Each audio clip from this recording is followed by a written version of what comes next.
The shadows that weren't there. Lila lived in an old house she inherited from her grandmother, located at the end of a dark dirt path, far from the city lights. The house, with its high ceilings and large windows overlooking the dense forest, pulsed with happy childhood memories, but recently, those memories slowly began to shift, transforming into threads of anxiety and fear. It started with a faint noise. Soft footsteps on the upper floor in the middle of the night. Lila thought it was just the old house settling, or perhaps mice. A shadow moving quickly across the living room wall. It wasn't her shadow, as the light was directly behind her. The blood froze in her veins. She slowly turned her head, but the corner was empty. She began to feel a strange chill envelop her, even though the fireplace was lit. She felt piercing gazes on her, as if something was staring at her in the dark. Recurring dreams where the shadows chased her, trapped her, and whispered incomprehensible words to her.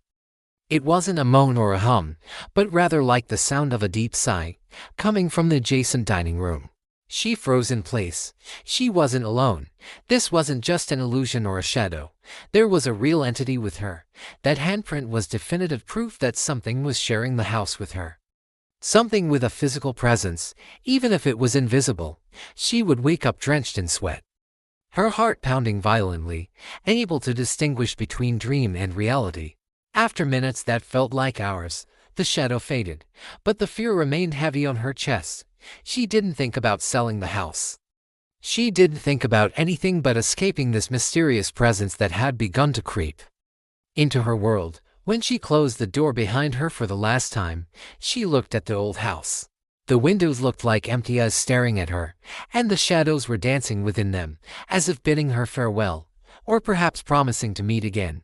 But the sounds became clearer, more regular, as if someone was pacing back and forth above her room. They moved quickly, vanishing before she could focus on them, but their presence was real. Ahmed listened to her story quietly, then sighed sadly. The room was partially dark, with a faint spot of light falling from the window. There was nothing there. But when she looked at the large wooden table in the middle of the room, she saw something that hadn't been there before. These entities were trying to communicate, trying to leave their mark. But what did they want? There was a handprint. A small handprint, clearly imprinted in the dust accumulated on the table, as if a child had just placed their hand on it. My daughter, this house has its stories. It's said that old spirits still wander in it. They aren't necessarily harmful, but they love company. Lila felt watched, as if something was sharing the house with her, something invisible but present. As if coming directly from beside her ear, Lila opened her eyes and looked into the pitch black. There was nothing to see, but she felt a presence enveloping her, a cold and sorrowful presence. Then, she heard the whisper, not in words, but a mix of faint sounds, as if a desperate attempt at communication.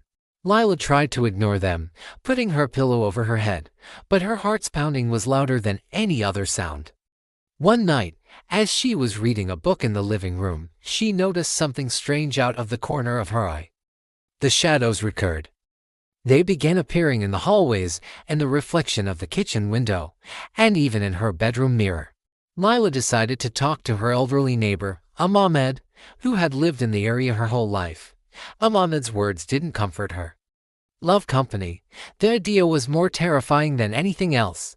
The next night, the shadows were bolder.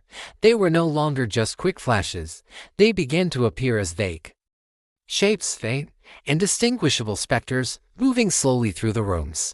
Once, as Lila was getting ready for bed, she saw a shadow standing at the foot of her bed. It was tall and slender, without details, but it was there. There was no open window, and no light source that could cast such a shadow. Lila held her breath, pretending to be asleep. Lila began to suffer from nightmares.